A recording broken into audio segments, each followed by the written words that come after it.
સમાચાર સવારમાં તમારું સ્વાગત છે। આજના તાજા અને મુખ્ય સમાચાર જાણીએ તે પહેલા ચેનલને સબસ્ક્રાઇબ કરી લો।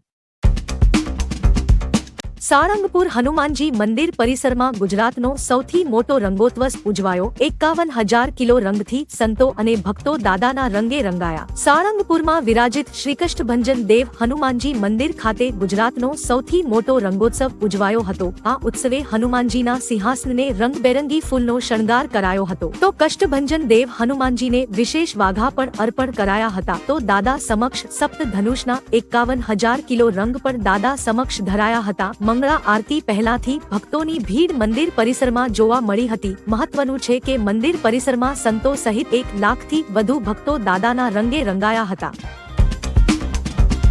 ગુજરાતની 26 લોકસભા બેઠક પર ભાજપના ઉમેદવાર જાહેર, 12 સાંસદો રિપીટ અને 4 મહિલાઓ ચૂંટણીના મેદાનમાં। લોકસભા ચૂંટણીનો કાર્યક્રમ જાહેર થઈ ગયો છે। 7 તબક્કામાં યોજાનારી ચૂંટણી માટે ભાજપે રાજ્યમાં તેની 26 લોકસભા બેઠક માટે ઉમેદવારો જાહેર કરી દીધા છે। કચ્છ લોકસભા બેઠક પર વિનોદ ચાવડા, પાટણ બેઠક પર ભરતસિંહ ડાભી, ગાંધીનગર બેઠક પર અમિત શાહ, અમદાવાદ પૂર્વ બેઠક પર હસમુખ પટેલ, જામનગર બેઠક પર પૂનમ માડમ, જૂનાગઢ બેઠક પર રાજેશ ચુડાસમા, ભરૂચ બેઠક પર મનસુખ વસાવા, બારડોલી બેઠક પર પ્રભુ વસાવા અને નવસારી લોકસભા બેઠક પર CR પાટીલને રિપીટ કરવામાં આવ્યા છે। આ ઉપરાંત રાજકોટ અને પોરબંદર લોકસભા બેઠકો પર અનુક્રમે વર્તમાન રાજ્યસભા સાંસદ પુરુષોત્તમ રૂપાલા અને મનસુખ માંડવિયાને ટિકિટ આપવામાં આવી છે। જો મહિલા ઉમેદવારોની વાત કરીએ તો આ વખતે ભાજપ દ્વારા માત્ર 4 મહિલા ઉમેદવારોને ચૂંટણીના મેદાનમાં ઉતારવામાં આવી છે, જેમાં બનાસકાંઠા લોકસભા બેઠક પર રેખાબેન ચૌધરી, સાબરકાંઠા બેઠક પર શોભનાબેન બારૈયા, ભાવનગર લોકસભા બેઠક પર નિમુબેન બાંભણિયા અને જામનગર લોકસભા બેઠક પર પૂનમ માડમને ટિકિટ આપવામાં આવી છે। શું કહે છે આ વર્ષનો હોળીનો વર્તારો? હિન્દુ પરંપરા મુજબ હોળીની જ્વાળા જેટલી ઊંચી જાય તેના પરથી આવતા વર્ષનો વર્તારો નક્કી થાય છે। હવામાન નિષ્ણાંત અંબાલાલ પટેલે તેના અભ્યાસ પરથી કીધું કે આ વર્ષે આંધી અને વંટોળ સાથે ચોમાસાનું આગમન થશે। આ વર્ષે વરસાદ સારે રહેશે અને ખાસ કરીને સપ્ટેમ્બર મહિનામાં તો મે મહિનામાં આંધી અને વંટોળનું જોર વધારે રહેશે। આ વર્ષે હોળીની જ્વાળા પશ્ચિમ દિશા તરફ જતી હતી જે સારા વરસાદના સંકેત છે। ગરમી પણ તીવ્ર પડશે। ગેનીબેને અપનાવ્યું ચાંદલા પોલિટિક્સ। બનાસકાંઠાના કોંગ્રેસના ઉમેદવાર ગેનીબેન ઠાકોરે ડિપોઝિટ ભરવા માટે લોકો પાસે ચાંદલા પેટે પૈસાની માંગ કરી રહ્યા છે। ₹11 થી માંડીને યથાશક્તિ પ્રમાણે લોકો પૈસા આપી શકશે। ચાંદલાના પૈસાથી તેઓ ડિપોઝિટ ભરી ચૂંટણી લડશે। તેમના નામ સાથેનો QR કોડ પણ સોશિયલ મીડિયામાં વાયરલ થયો છે। તેમના આ ચાંદલા પોલિટિક્સથી કેટલા રૂપિયા જમા થાય છે અને લોકોની કેટલી સહાનુભૂતિ મળે છે તે જોવાનું રહેશે। અમિત શાહે CM ભૂપેન્દ્ર પટેલ સાથે ધૂળેટી ઉજવી। કેન્દ્રીય ગૃહમંત્રી અમિત શાહ ગુજરાતમાં છે ત્યારે ગઈકાલે ધૂળેટી હોવાથી તેમણે આની ઉજવણી કરી હતી। તેમણે ગાંધીનગરમાં મધ્યસ્થ કાર્યાલય CM ભૂપેન્દ્ર પટેલ અને કાર્યકરોને તિલક કરીને ધૂળેટી રમી હતી। સાથે દેશના નાગરિકોને ધૂળેટીની શુભકામનાઓ પાઠવી હતી। ઉપરાંત તેમણે કહ્યું હતું કે તહેવારોએ આપણા દેશની ધરોહર સમાન છે અને હોળીમાં દરેક ધર્મના લોકો રંગે રંગાય છે।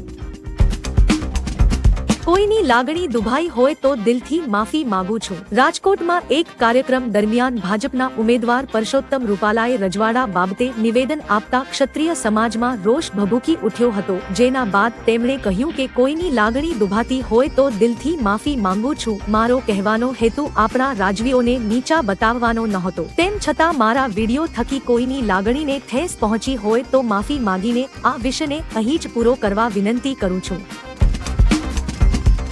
મહાકાલ મંદિરમાં આગ લાગતા 13 લોકો દાઝ્યા। મધ્યપ્રદેશના ઉજ્જૈનમાં સ્થિત મહાકાલ મંદિરમાં આગ લાગી હતી। મળતી માહિતી મુજબ ભસ્મ આરતી દરમિયાન ગર્ભગૃહમાં આગ લાગી હતી, જેમાં 13 લોકો દાઝ્યા હતા। તમામને સારવાર માટે જિલ્લા હોસ્પિટલમાં દાખલ કરવામાં આવ્યા હતા। બનાવ ત્યારે બન્યો જ્યારે મંદિરમાં હોળીની ઉજવણી ચાલી રહી હતી। આ ઘટનાને લઈ નરેન્દ્ર મોદીએ દુઃખ વ્યક્ત કર્યું હતું। વધુમાં તેમણે કહ્યું કે હું આ દુર્ઘટનામાં ઘાયલ થયેલા તમામ ભક્તોના ઝડપી સ્વસ્થ થવાની પ્રાર્થના કરું છું। કેન્દ્રીય ગૃહમંત્રી અમિત શાહે પણ દુઃખ અને ચિંતા વ્યક્ત કરી હતી।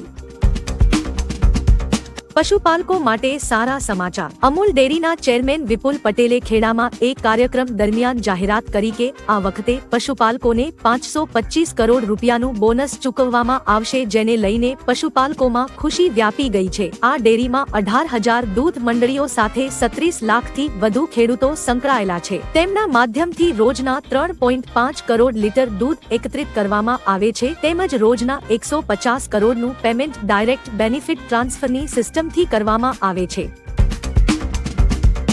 ઇન્ડિયન નેવીએ દરિયામાં પોતાની તાકાત બતાવી। અરબી સમુદ્રમાં 8 સબમરીન એકસાથે તરતી જોવા મળી। હવે આતંકવાદીઓના ઉડશે હોશ। ભારતીય નૌકાદળની 8 સબમરીનોએ અરબી સમુદ્રમાં અભ્યાસમાં ભાગ લીધો હતો। અધિકારીઓએ જણાવ્યું હતું કે પશ્ચિમી કિનારે અરબી સમુદ્રમાં તાજેતરમાં પૂર્ણ થયેલા અભ્યાસમાં 8 સબમરીનોએ એકસાથે ભાગ લીધો હતો અને પોતાની તાકાતનો અનુભવ કરાવ્યો હતો। આ અભ્યાસમાં એકસાથે 8 સબમરીનને જોતા આતંકવાદીઓ તથા ચાંચિયાગીરી કરનારાઓના હોશ ઉડી ગયા છે। આખરે કંગનાની રાજકારણમાં એન્ટ્રી। ભાજપે અભિનેત્રી કંગના રનૌતને હિમાચલ પ્રદેશના મંડી લોકસભાની ટિકિટ આપી છે। કંગનાએ કહ્યું કે મેં હંમેશા ભાજપને બિનશરતી સમર્થન આપ્યું છે। પાર્ટીએ મને મારા જન્મસ્થળ મંડીથી લોકસભાના ઉમેદવાર તરીકે જાહેર કરી છે। હું પાર્ટીમાં સત્તાવાર રીતે જોડાવા માટે ઉત્સાહિત છું। હું એક સક્ષમ કાર્યકર અને વિશ્વસનીય જાહેર સેવક બનવાની આશા રાખું છું। કંગના રનૌતના રાજકારણમાં જોડાવા અંગે આખરે સ્પષ્ટતા થઈ ગઈ છે।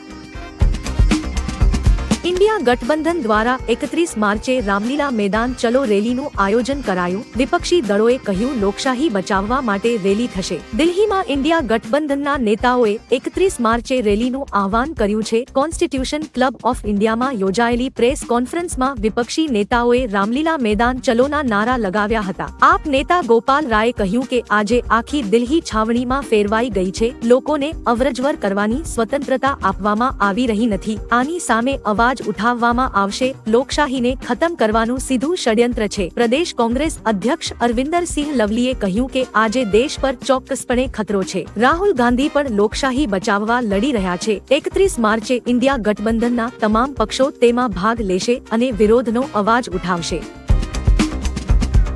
નકલી માર્કશીટ મામલે વધુ 2 એજન્ટની ધરપકડ। સુરતમાં નકલી ડિગ્રી કૌભાંડ મામલે સેલવાસ, સરથાણાથી કેતન અને આસિફની ધરપકડ થઈ છે। આસિફ 10,000 થી 1 લાખ રૂપિયા લઈ નકલી સર્ટિફિકેટ બનાવતો હતો। કુલ 112 નકલી ડિગ્રી અને માર્કશીટનો પર્દાફાશ થયો હતો। ઉપરોક્ત બંને એજન્ટે 16 લોકોને નકલી ડિગ્રી પ્રમાણપત્ર આપ્યા હતા। યશ એજ્યુકેશન એકેડમીના સંચાલક નિલેશ સાવલિયાની મદદ વડે સમગ્ર નકલી ડિગ્રીનો ખેલ ચાલતો હતો।